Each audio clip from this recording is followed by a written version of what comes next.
Hola, bienvenidos al canal de Ven, sígueme con Salomón Aicho. Para mí es un gozo estar con ustedes en este día para presentarles un nuevo tema en esta semana. Jesucristo, el autor de eterna salvación, de acuerdo al manual de Ven, sígueme. Sí, estudiaremos Hebreos desde el capítulo 1 hasta el 6, correspondiente a la semana desde el lunes 30, ¿sí?, de octubre hasta el 5 de noviembre. Prácticamente hemos terminado ya el mes de octubre, ¿sí? Iniciamos el mes de noviembre. Muy bien, entonces vamos a dar inicio con la presentación, ¿sí? De acuerdo al manual Ven, sígueme. Empezamos con una pequeña introducción al respecto. Eh, en el manual nos dice lo siguiente. Nos dice que cada uno de nosotros tiene que renunciar a algo a fin de aceptar el Evangelio de Jesucristo. Malos hábitos, creencias incorrectas, amistades malsanas u otras cosas. Para que los gentiles de la iglesia cristiana primitiva, la conversión a menudo significaba abandonar los dioses falsos. Igual para nosotros hemos tenido que renunciar a algunas cosas, ¿sí? Algunos malos hábitos. Un mal hábito puede ser frente a acudir a fiestas, a discotecas, o salir con los jóvenes y amanecerse, llegar hasta el día siguiente. Otros hábitos pueden tener algunos juegos indebidos que ya le llegan hasta el vicio, ¿sí? Apuestas, algunos de esos malos hábitos o creencias incorrectas. Sí, quizás algunas veces hemos estado adorando ídolos, porque así nos enseñaron. Era la tradición, la cultura en nuestros pueblos, lo cual era un error completamente en nuestras vidas. ¿Sí? Según la introducción nos continúa diciendo, sin embargo, para los hebreos, o sea, los judíos de hoy, la conversión resultaba, si no más difícil, como los judíos de hoy y hace 2000 años. ¿Acaso un poco más complicada para ellos? Nos dice lo siguiente, porque después de todo, las creencias y tradiciones que tanto valoraban estaban fundadas en la adoración del Dios verdadero y en la enseñanza de sus profetas,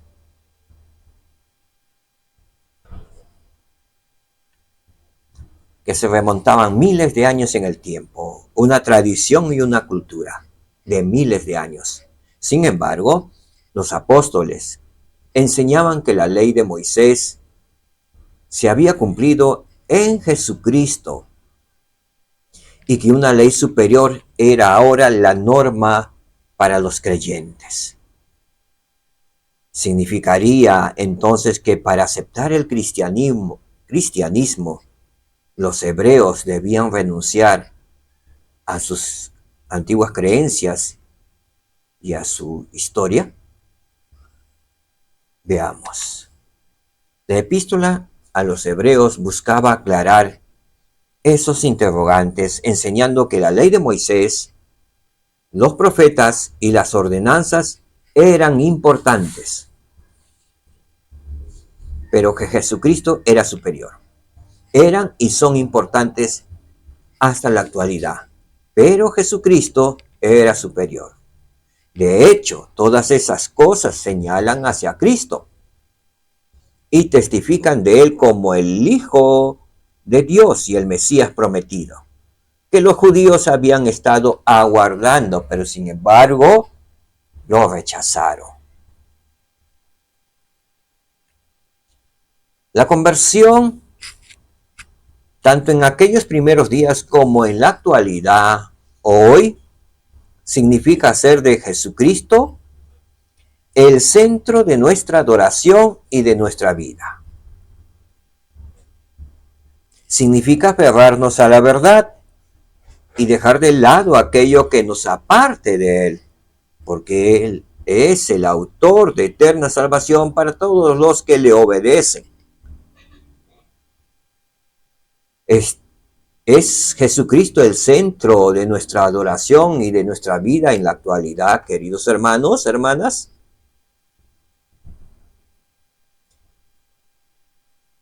Estamos aferrados a la verdad y a la doctrina de Cristo, dejando de lado aquello que nos aparte de Él, o continuamos con nuestras tradiciones mundanales del mundo.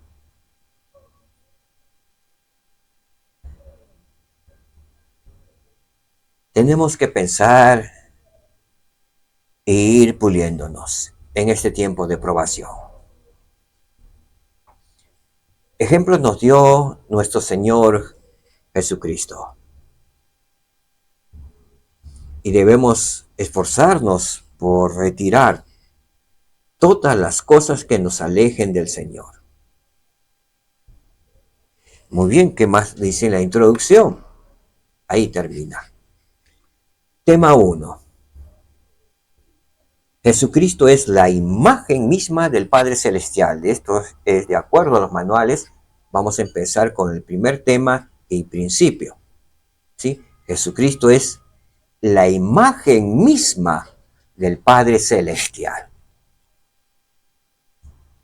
Y testifico de ello. Al final les relataré de un sueño que tuve. ¿Sí? Muy bien, veamos. A muchos de los judíos les resultaba difícil aceptar que Jesucristo fuera el Hijo de Dios. Difícil para los judíos. Hasta la actualidad.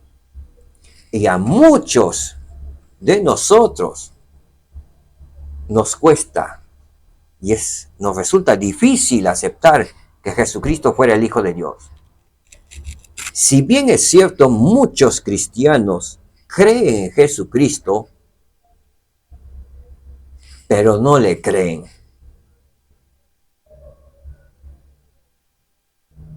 No le creen.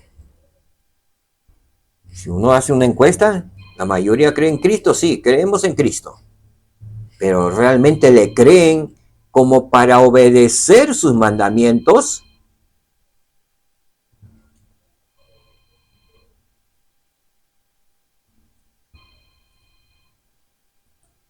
Veamos Hebreos capítulo 1, versículos 1 y 2. La epístola de Pablo a los hebreos. Es decir, a los judíos también les envió cartas. Veamos entonces.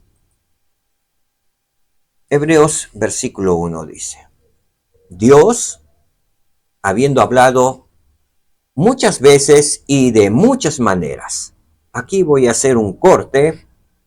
En el griego, la traducción exacta de muchas maneras es en muchos lugares y de varias maneras. Entonces diría así: Dios el Padre, habiendo hablado muchas veces y en muchos lugares y de varias maneras en otro tiempo a los padres por medio de los profetas, en estos postreros días nos ha hablado por el Hijo, a quien constituyó heredero de todo, y por quien asimismo hizo el universo. ¿Quién hizo el universo? Nuestro Señor y Salvador Jesucristo. Él actualmente es el heredero de todo cuanto tiene el Padre. Jesucristo es un Dios actualmente, con todo poder y gloria, lo cual constituyó el Padre, le constituyó el Padre, ¿sí? Asimismo dice en el versículo, vamos a ir, ¿sí? En Hebreos 1, versículo 3, que dice: quien siendo el resplandor de su gloria y la imagen misma de su sustancia, ¿La imagen de quién? Del Dios viviente, nuestro Padre Celestial. ¿Sí?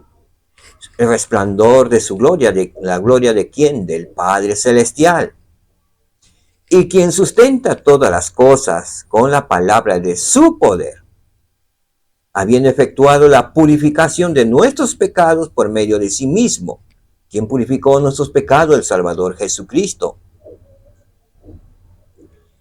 Se sentó a la diestra de la majestad en las alturas. Se sentó a la diestra de Dios Padre. En las alturas, en los cielos. Ahora, que siendo el resplandor de su gloria, encontramos a Juan en el capítulo 1, versículo 14, lo siguiente. Y el verbo fue hecho carne y habitó entre nosotros. ¿Quién es el verbo? El Salvador Jesucristo. Y vimos su gloria, gloria como del unigénito del Padre, lleno de gracia y de verdad. Es lo que vieron Juan, la gloria del Padre y del Hijo. ¿Sí? Ellos sabían que Jesús, quien les acompañaba, era el Hijo de Dios, quien había creado el universo, los mundos sin fin, por el poder y la gloria de su Padre. ¿Sí? Veamos. Entonces, y dice, y la imagen misma de su sustancia. ¿A qué se refiere sustancia? Veamos lo que Juan mismo nos dice en el capítulo 14, el versículo 8 y 9, dice lo siguiente. Felipe le dijo, Señor, muéstranos al Padre y nos basta. Ellos estaban reunidos. Y uno de sus apóstoles dice, Felipe, Felipe quien le dijo al Señor, muéstranos al Padre y nos basta. Jesús le dijo, tanto tiempo hace que estoy con vosotros y no me has conocido, Felipe. Me llama la atención porque no se dirigió a todos, sino directamente a Felipe. Y continúa diciendo, el que me ha visto a mí, ha visto al Padre. ¿Cómo pues dices tú? Muéstranos al Padre.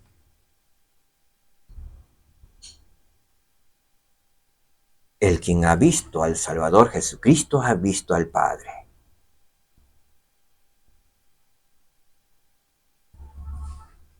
Y yo sé que si conocemos al Salvador Jesucristo, hemos conocido a nuestro Padre Celestial.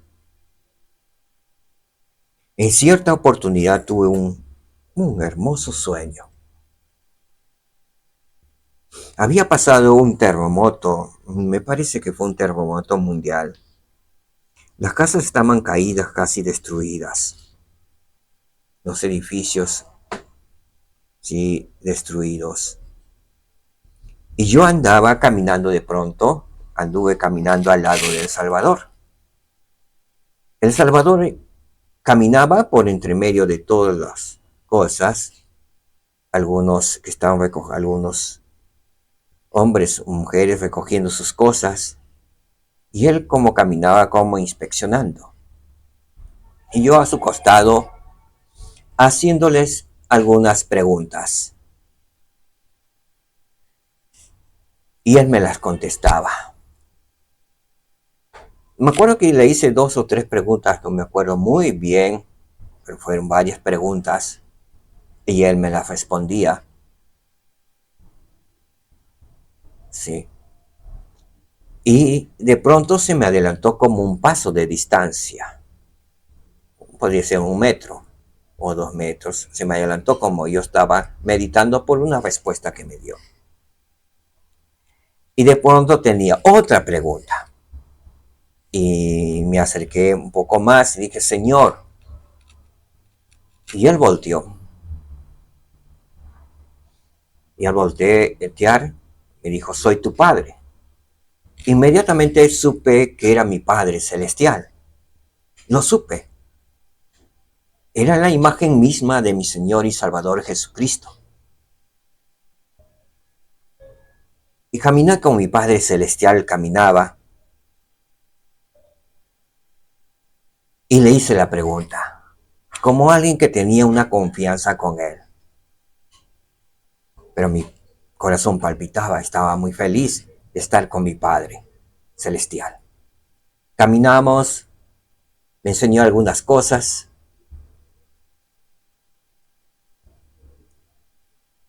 Me enseñó, sabía que había ángeles tras algo. No los vi, pero sabía que había ángeles, lo cual el Padre Celestial ordenó algo. ¿A qué viene mi relato? Tiene que ver con lo que el Señor le dijo a Felipe.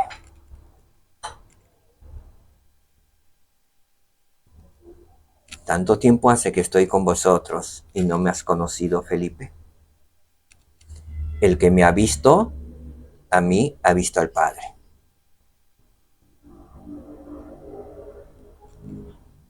Muchos de nosotros estamos conociendo a nuestro Salvador Jesucristo.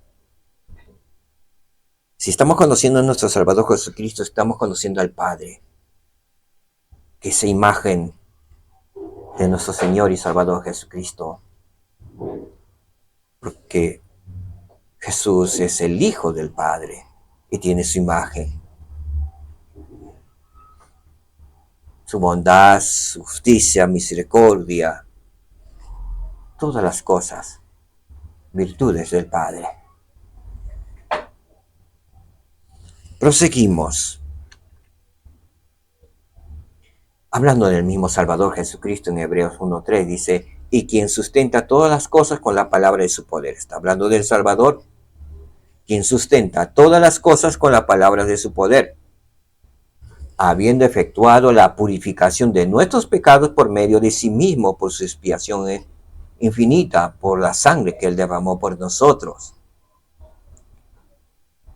Luego de resucitar y de triunfar sobre la muerte, se sentó, dice, a la diestra de la majestad en las alturas, la diestra de Dios, el Padre Celestial, en los cielos, en las alturas.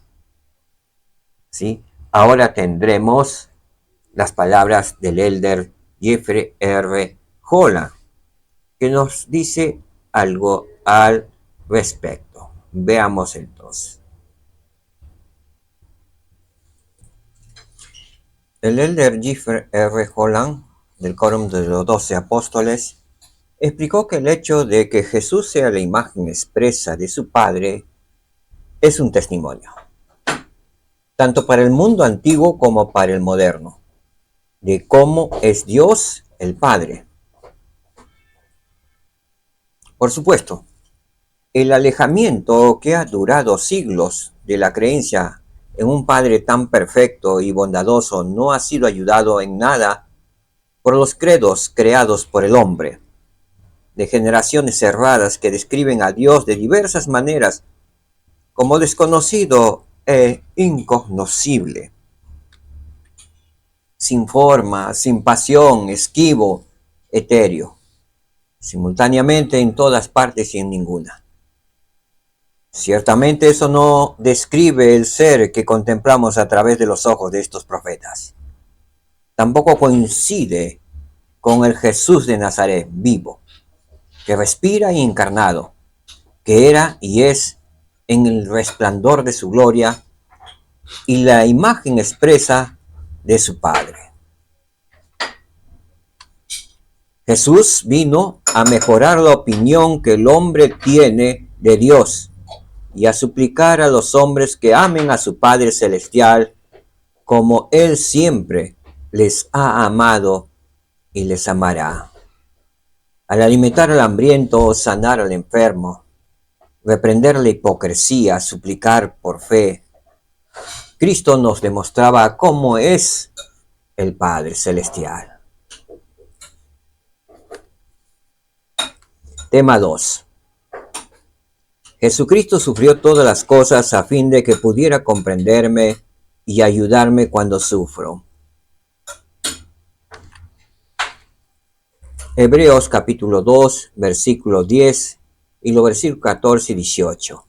Pero antes, para poder comprender lo que Pedro le dice a los hebreos, voy a leerles el contexto para poder entender estos versículos que están en esta diapositiva.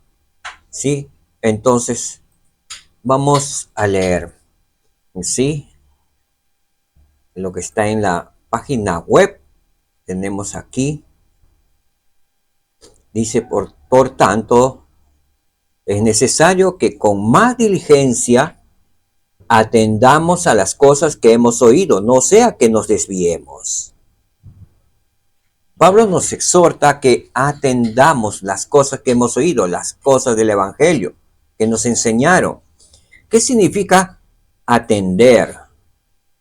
¿Sí? En Doctrina y Convenios, en el capítulo 21, los versículos 4 al 6, nos dice algo al respecto, y es una revelación dada por el Señor en estos tiempos para nosotros. Dice, por tanto vosotros, es decir, la iglesia, todos los santos de los últimos días, daréis oídos a todas sus palabras y mandamiento que os dará según los reciba, andando delante de mí con toda santidad. Daréis oído a todas las palabras ¿de quién? De los profetas.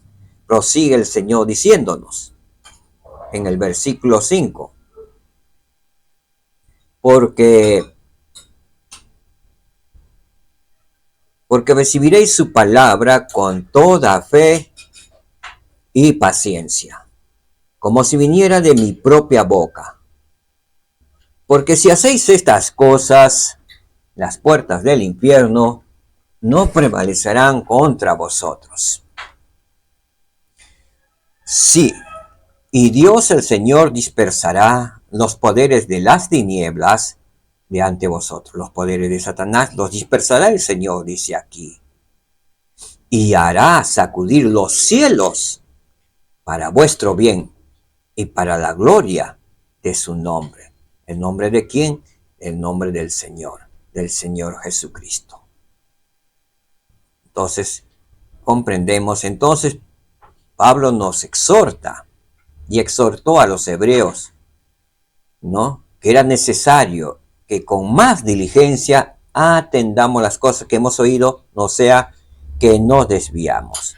Las cosas que hemos oído se encuentran en las Sagradas Escrituras, sí, que tenemos en nuestras manos, y debemos estudiarlo con diligencia y atender todos estos asuntos del Señor. En el versículo 2 dice, porque si la palabra dicha por medio de los ángeles fue firme, y toda transgresión y desobediencia recibió justa retribución, ¿sí?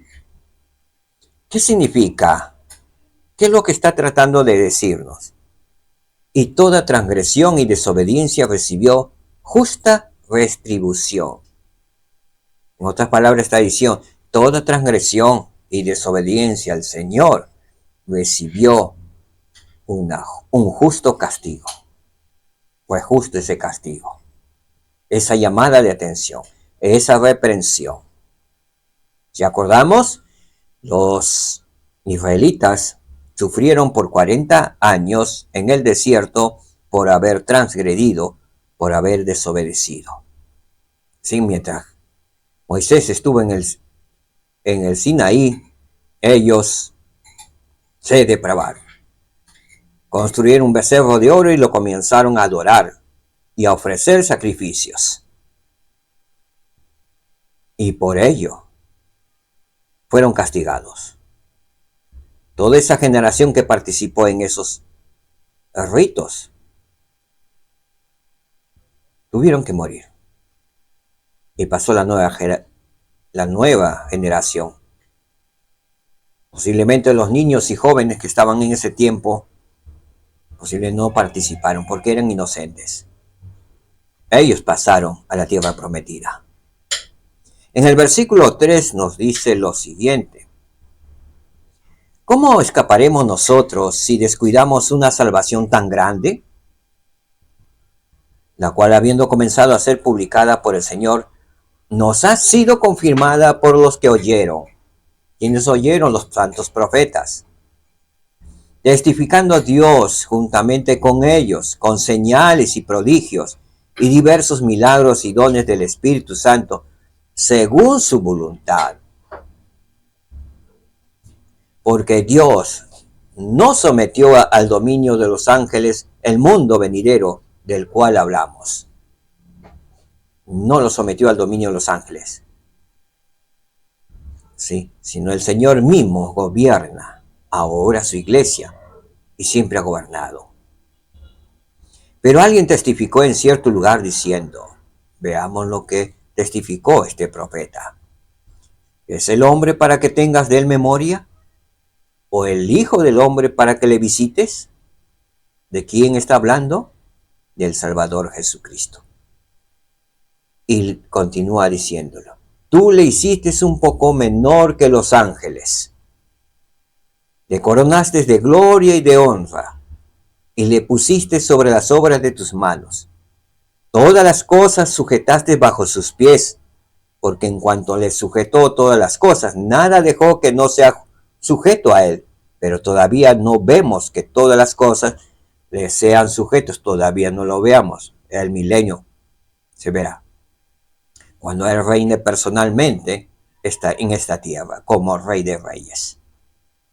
En el versículo 9 dice, pero vemos a aquel que fue hecho un poco menor que los ángeles, a Jesús, coronado de gloria y de honra por el padecimiento de la muerte, para que por la gracia de Dios gustase la muerte por todos. Un poco menor que los ángeles, a Jesús. Lo vimos aquí en la tierra, cuando se hizo hombre. Sí, caminó entre nosotros. Sí. Aún padeció la muerte. ¿Cuál fue el propósito? Para que por la gracia de Dios gustase la muerte por todos. Él gustó de la muerte.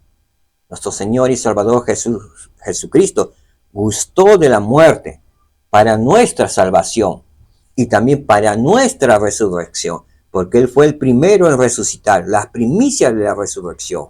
Él rompió las cadenas de la muerte eterna. Al respecto, en el manual, ¿sí? En el manual del Nuevo Testamento, el manual naranja, cuando dice, ¿es realmente el Señor poco menos que los ángeles? Sí, vamos a escuchar aquí al Elder McConkie, que nos dice lo siguiente. La lectura al margen de esta cita de Salmos 8, versículos 4 y 6, nos indica que el hombre es hecho no un poco menor que los ángeles, sino un poco menor que Elohim, que Dios el Eterno Padre. Lo que significa que todos los hijos de Dios, incluyendo a Jesucristo, como hijos en su familia, son creados sujetos a Él, con el poder de avanzar hasta que todas las cosas estén sujetas a ellos, de los que obtienen la vida eterna. Está escrito, entonces estarán sobre todo, porque todas las cosas le están sujetas. Entonces serán dioses, porque tienen todo poder y los ángeles están sujetos a ellos. ¿Sí? ¿Quiénes podrían ser dioses? Todos los hijos de Dios, que guardan los mandamientos y hacen convenios sagrados con el Salvador Jesucristo, con su Padre Celestial. Y como herencia, son fieles y leales hasta el final de sus vidas aquí en la tierra de probación, obtendrán la vida eterna. Entonces, como está escrito en Doctrina y Convenio 132:20, dice, entonces estarán sobre todo, porque todas las cosas les están sujetas.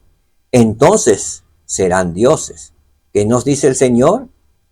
Serán dioses, porque tienen todo poder. Y los ángeles están sujetos a ellos. ¿Quiénes estarán sujetos a los que triunfen, a los que logren la exaltación, a los que sean dioses, los ángeles le estarán sujetos. ¿Sí? Entonces, ¿es realmente el Señor por poco menos que los ángeles? En el principio sí, cuando vino a la tierra, cuando tuvo este cuerpo inmortal, porque sufrió dolores. Pero ahora no. Él es mayor que los ángeles. Y aun si nosotros logramos la vida eterna, también seremos un poco mayor que los ángeles. ¿Sí? Muy bien. Continúa diciendo el Elder McConkie. En el único sentido en que los hombres o Jesucristo son menores que los ángeles es en que las restricciones mortales los limitan momentáneamente. O sea, este cuerpo de hombre natural nos limitan porque este cuerpo se enferma, se envejece y al final llegará a la tumba. Entonces, eso es lo que estas restricciones que tenemos naturales nos hacen un poco menor que los ángeles. ¿Sí? Cabe decir, nos dice el de McConkie, que los ángeles mismos se vuelven mortales y luego en la resurrección alcanzan nuevamente su estado angelical. ¿Sí? Muy bien, entonces comprendido esto, vamos a ir a la diapositiva a ver lo que dice el versículo 10. ¿Sí? Entonces veamos. Porque convenía a aquel por cuya causa son todas las cosas. ¿De quién está hablando? De nuestro Señor y Salvador Jesucristo. Y por quien todas las cosas subsisten. Gracias a nuestro Señor y Salvador Jesucristo, todas las cosas subsisten. Que habiendo de llevar a la gloria muchos hijos, perfeccionara por aflicciones al autor de la salvación de ellos. ¿Sí? Cuya misión él tenía de llevar a la gloria a todos sus hijos, a todos los que seamos leales y fieles. Él se hizo hombre y se perfeccionara a raíz con las aflicciones, con las pruebas que también pasó. ¿Sí? El Salvador Jesucristo, el autor de la salvación nuestra, se perfeccionó a través de las aflicciones que sufrió por nuestros pecados. Veamos qué más sigue. Versículo 14. Así que, por cuanto los hijos participaron de carne y sangre, él también participó de lo mismo. Fue como uno de nosotros. ¿Sí? Para destruir mediante la muerte al que tenía el imperio de la muerte, a saber, el diablo. Entonces, él participó de lo mismo que nosotros, se hizo hombre, ¿sí? De carne y huesos y sangre. Para el fin, destruir mediante su muerte al que tenía el imperio de la muerte. ¿Quién tenía el imperio de la muerte? El diablo. Entonces, mediante su muerte y resurrección, destruyó el imperio de la muerte. Muy bien, el versículo 15 nos dice, y librar a todos los que por temor a la muerte estaban durante toda la vida sujetos a servidumbre. Hay muchos que tenemos temor a la muerte. Creo que todos tenemos temor a la muerte, porque lo desconocemos. Pero Él justamente vino a librarnos a todos los que por temor a la muerte estaban durante toda la vida sujetos a servidumbre. Servidumbre, ¿sirviendo a quién? Al diablo.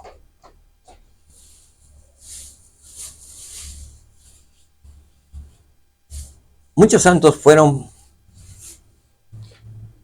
probados. Y la prueba mayor es cuando estamos al borde de la muerte.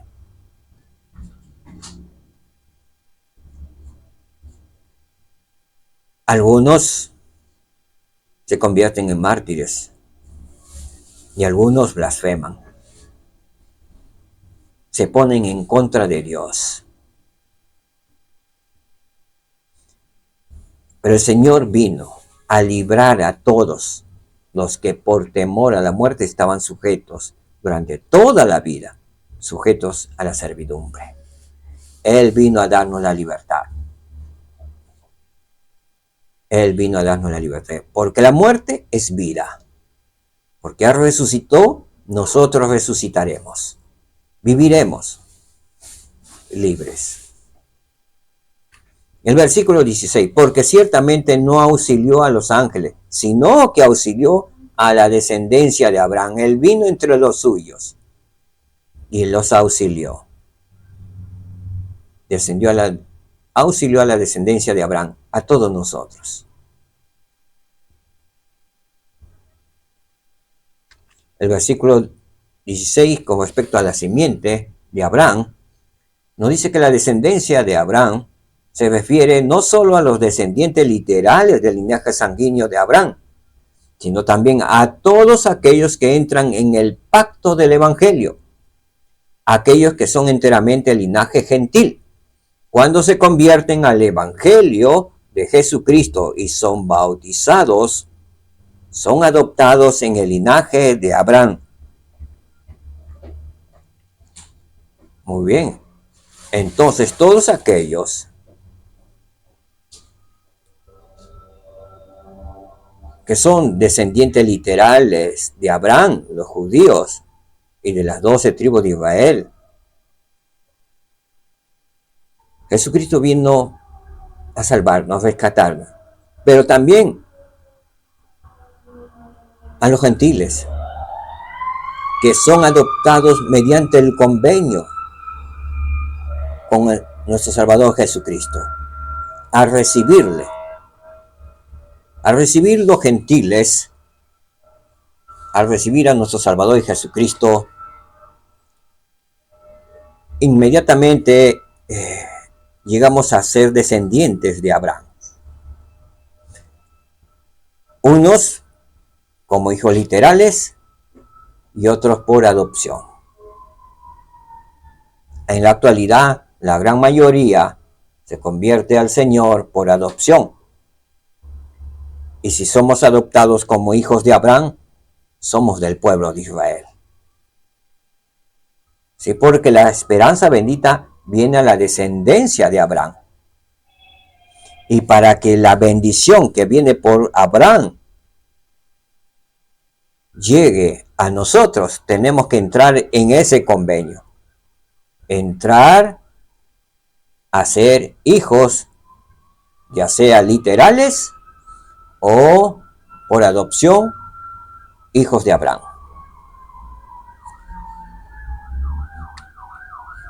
Por lo cual debía ser en todo semejante a sus hermanos, para venir a ser misericordioso, fiel, sumo sacerdote, en lo que atañe a Dios, para expiar los pecados del pueblo. ¿Sí? Por lo cual el Salvador Jesucristo debía ser semejante a todos nosotros, sentir lo que nosotros sentíamos, y llegó a ser semejante a nosotros. Él también sufrió hambre, sed, calor, ¿sí? Persecución,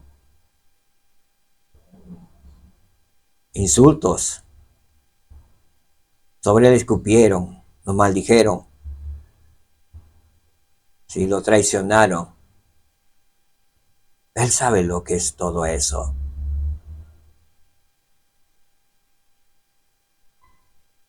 ¿Cuál fue el propósito? Para ser misericordioso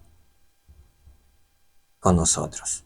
Aprendió a ser misericordiosos con las pruebas y aflicciones que él pasó. Él se hizo hombre para comprendernos. Él conoce tus dolores, tus pruebas y aflicciones mejor que tú mismo, porque él las vivió. ¿Sí? Se hizo sumo sacerdote, ¿sí? Del pueblo de Israel.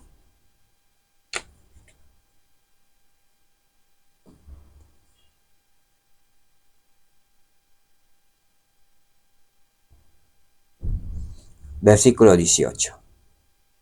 Pues por cuanto él mismo padeció siendo tentado, aquí en el griego, tentado significa traducido verdaderamente, probado, sometido a las pruebas, entonces diría así, pues por cuanto él, nuestro Salvador Jesucristo, él mismo, padeció, fue probado, sometido a las pruebas, es poderoso para socorrer a los que son tentados. El Salvador Jesucristo también fue probado, fue sometido a duras pruebas. ¿Sí? Es lo que dice. Entonces es poderoso para socorrer a los que son tentados, porque él sabe de ello. Y sabe cómo puede esquivar los dardos encendidos del enemigo, no caer en su tentación.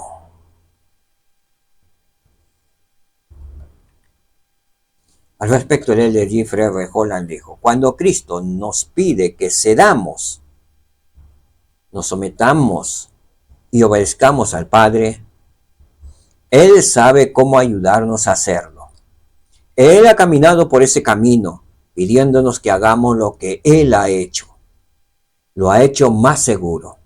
Ha hecho que todo sea mucho más fácil para nuestros viajes. Él sabe dónde están las piedras punzantes y los obstáculos, y dónde los espinos y los cardos son más severos. Él sabe dónde el camino es peligroso y sabe qué camino tomar cuando el camino se bifurca y llega la noche. Él lo sabe porque ha sufrido dolores, aflicciones y tentaciones de toda clase para saber cómo socorrer a su pueblo según sus debilidades. Socorrer significa correr hacia. Cristo correrá hacia nosotros y está corriendo incluso ahora si recibiéramos el brazo extendido de su misericordia. A aquellos que vacilan o tropiezan, Él está ahí para estabilizarnos y fortalecernos. Al final Él está ahí para salvarnos y por todo esto dio su vida. Por oscuros que parezcan nuestros días, ha sido mucho más oscuros para el Salvador del mundo.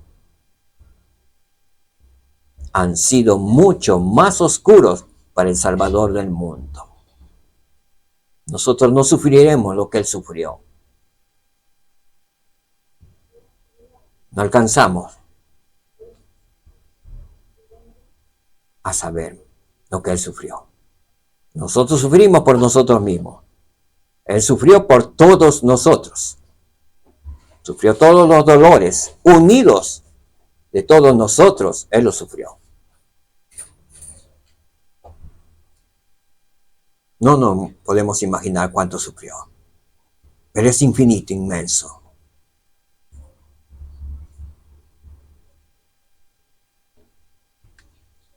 Cristo recorrió el camino que todo mortal está llamado a socorrer, para saber cómo socorrernos y fortalecernos en nuestros momentos más difíciles. Él conoce las cargas más profundas y personales que llevamos. Vuelvo a repetir esta parte.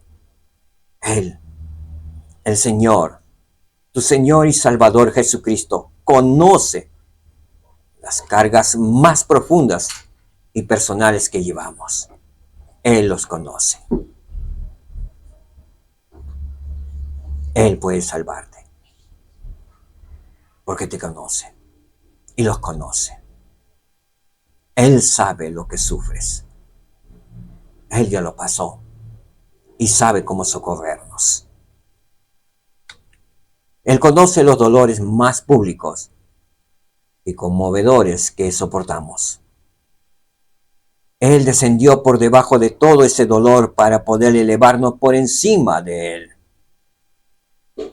No hay angustia, tristeza o tristeza en la vida que Él no haya sufrido por nosotros y llevado sobre sus propios hombros, valientes y compasivos. Él lo sufrió y Él los llevó sobre sus propios hombros, valientes y compasivos. Llevó todas nuestras cargas, nuestras pruebas, nuestras aflicciones, nuestras angustias, nuestra tristeza, nuestros dolores. Él los llevó encima. Él las conoce muy bien y es poderoso para socorrernos.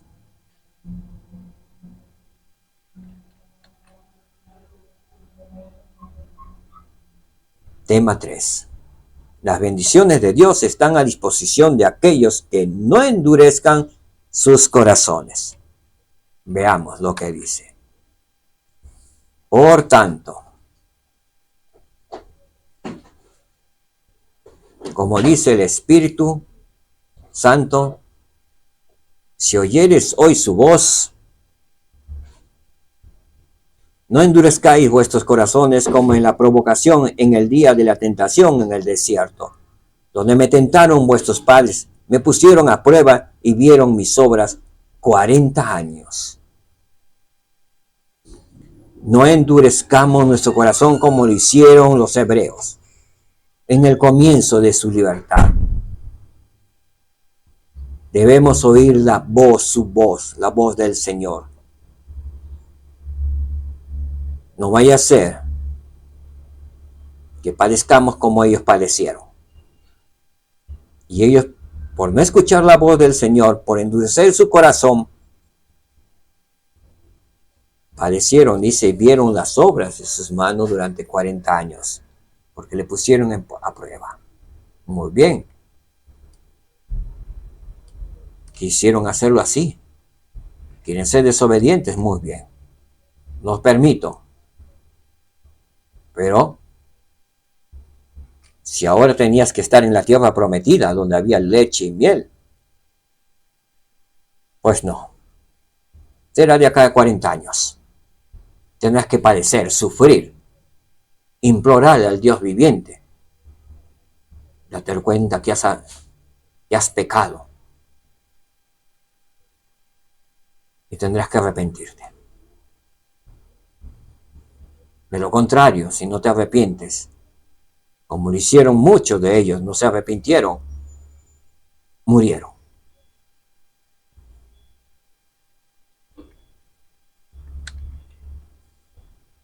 El elder Donald L. Armstrong dijo lo siguiente: muchos de nosotros nos colocamos en circunstancias mucho más importantes que la vergüenza debido a nuestra postergación para convertirnos plenamente al Evangelio de Jesucristo. Sabemos lo que es correcto, pero demoramos la participación espiritual total debido a la pereza, el miedo, la racionalización o la falta de fe. Nos convencemos de que algún día lo voy a hacer. Sin embargo, para muchos algún día nunca llega. E incluso para otros que eventualmente logran un cambio, hay una pérdida irrecuperable de progreso y seguramente una regresión, un retroceso. Muchos de mis hermanos que ya no vienen a la iglesia dicen, algún día lo voy a hacer. Ahora estoy ocupado.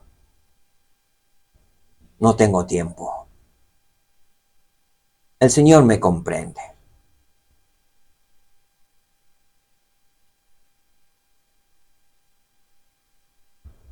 Muchos se justifican de que nuestro Padre Celestial es tan amoroso que les recepcionará. Si peca, peca igual y al final pueden regresar a arrepentirse y les va a perdonar. Tendrán que pagar, no pueden burlarse de Dios. Nadie se burla. Tendrán que pagar el precio de su desobediencia, el precio de endurecer su corazón, y el precio de negarle a Él. Tendrán que padecer.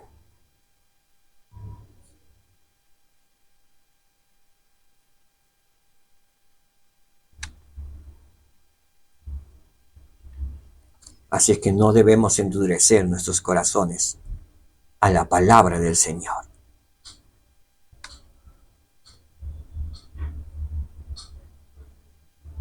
Versículo 10. A causa de la cual me enojé. Enojé en la verdadera traducción en griego significa prosoxiso, que significa en griego disgustar, sentirse indignado contra algo. Entonces, en la verdadera traducción diría de esta manera: a causa de lo cual me disgusté, me sentí indignado con esa generación, contra esa generación. Y dije, siempre divagan ellos en su corazón y no han conocido mis caminos. Juré pues en mi ira, no entrarán en mi reposo.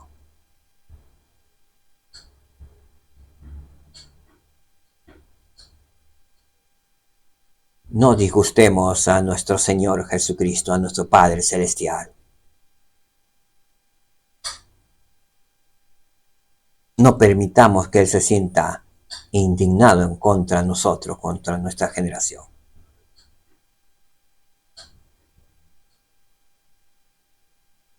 Porque Él ha jurado. Él dice, lo juré pues en mi ira, no entrarán en mi reposo. ¿Qué significa entrar en el reposo del Señor? Al respecto, el presidente Joseph Smith dijo lo siguiente.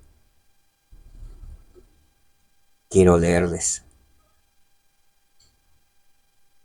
Los profetas antiguos hablan de entrar en el reposo de Dios. ¿Qué significa? Para mí, significa entrar en el conocimiento y amor de Dios. Tener fe en su propósito y en su plan. Al grado de saber que estamos en lo justo, que no estamos buscando otra cosa, que no nos perturba todo viento de doctrina ni la astucia y artificios de los hombres que acechan para engañar. Sabemos de la doctrina que es de Dios y a nadie hacemos preguntas al respecto. Los dejamos a sus opiniones, sus ideas y sus extravagancias de los hombres, ni su astucia y artimañas con las cuales intenta engañarlo y desviarlo de la verdad. Ruego que todos podamos entrar en el reposo de Dios, reposo de la duda, reposo del temor, de la zozobra de los peligros, de la agitación religiosa del mundo. Al dejar esta vida, si entramos al paraíso, vamos a un estado de descanso, un estado de paz, donde descansarán de todas sus aflicciones y de todo cuidado y pena que está registrado en Alma 40, versículo 12.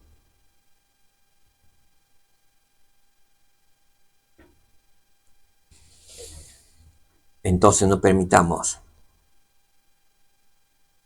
caer en esa tentación de disgustar a nuestro Padre Celestial, nuestro Señor. Porque de seguro no entraremos en su reposo. No entraremos en el reino de los cielos. Tendremos que pagar el precio de nuestra desobediencia. Y hay muchos testigos respecto a ello. Muchos piensan que el Señor es amor, puro amor. El Señor, porque nos ama, nos disciplina. Recibimos un castigo porque nos ama y lo hace por amor, para que no nos perdamos. Así que no tentemos al Señor. No disgustemos al Señor. No hagamos que se sienta indignado contra nosotros. No le fallemos para poder entrar en el reposo del Señor.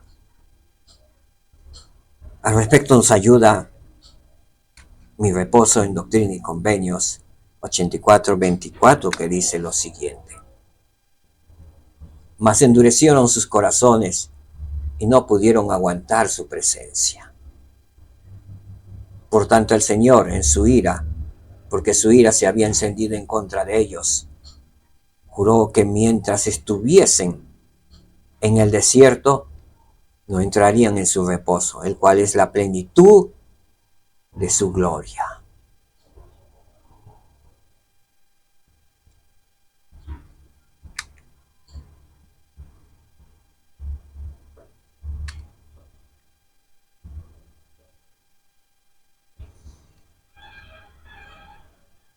Ya hemos leído lo que dijo el presidente Joseph Smith.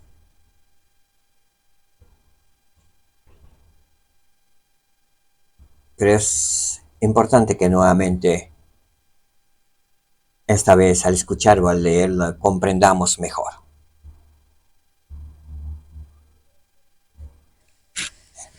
Pongámonos en lugar de los santos que estaban escuchando al presidente Joseph Smith.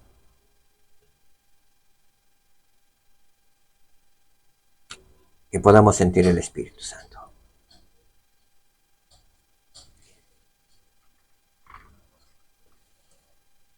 Los antiguos profetas hablan de entrar en el reposo de Dios. ¿Qué significa? En mi opinión, significa entrar en el conocimiento y el amor de Dios. Tener fe en su propósito y en su plan.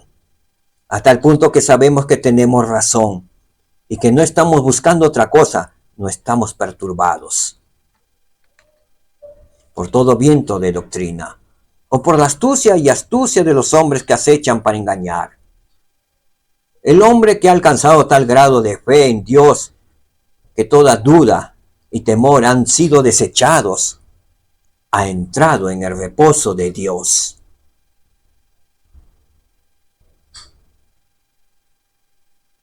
Ese es el termómetro, podríamos decir. Si no tenemos duda ni temor y todo ello han sido desechados, es que hemos entrado en el reposo de Dios, el Señor.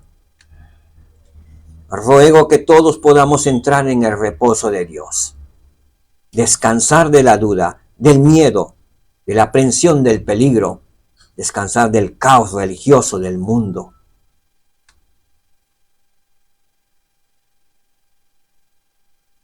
Tres principios que hemos aprendido en este día. Jesucristo es la imagen misma del Padre Celestial.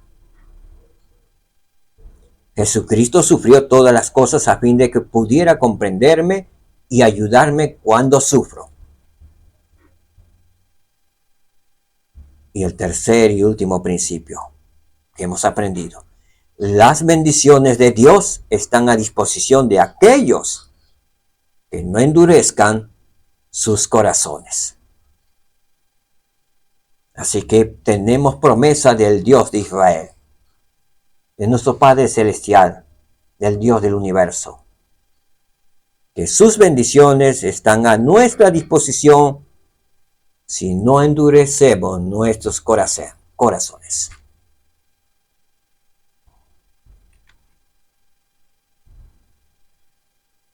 Quiero terminar expresando mi testimonio. Yo sé que Jesús, el Cristo, es el autor de eterna salvación. Él vive. Él ha resucitado. Él es el Dios de toda la tierra. Él es el único Salvador. Él es el Mesías. Y a la fecha, el pueblo de Israel, los judíos esperan. Pero Él ya vino. Y viene por segunda vez. Esta vez no vendrá como un cordero para que lo crucifiquen nuevamente. Él vendrá como un Dios todopoderoso, lleno de poder y gloria, a tal punto que a su venida la tierra, toda la tierra, lo abrazará un fuego que consumirá todo en la tierra.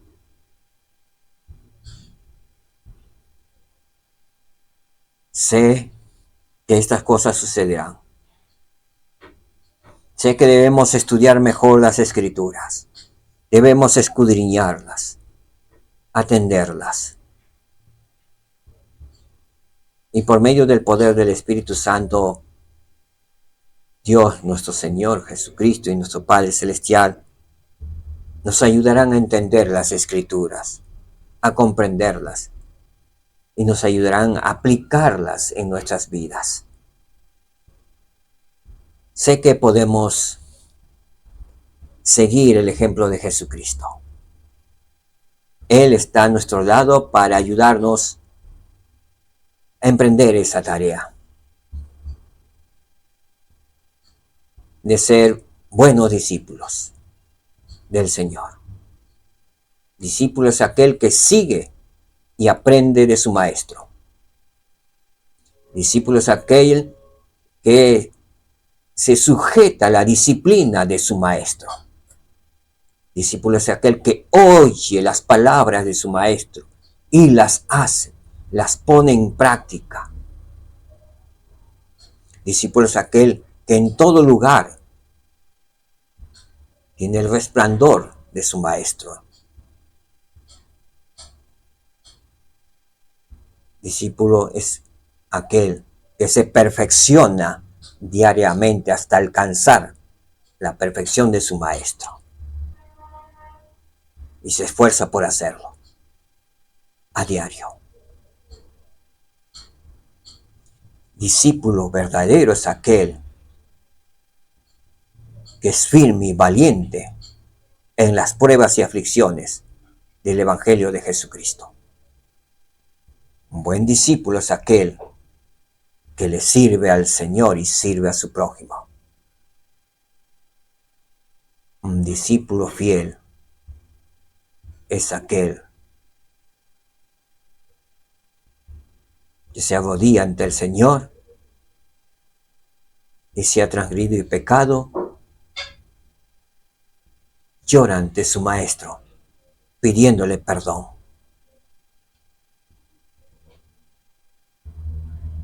Un discípulo fiel es aquel que se levanta de las pruebas y sigue a su maestro. Quizás con las cicatrices del pasado, sigue a su maestro. Porque sabe que su maestro es el Dios, su creador. Testifico de ello en el nombre de Jesucristo. Amén. Muchas gracias, mis queridos hermanos. Gracias por su atención. Gracias por su tiempo. Hasta aquí ha sido la clase de esta semana. Jesucristo, el autor de eterna salvación. Nos vemos la próxima semana, continuando estudiando el Nuevo Testamento. Shalom, hermanos, que la paz reine en sus hogares, en sus vidas. Shalom.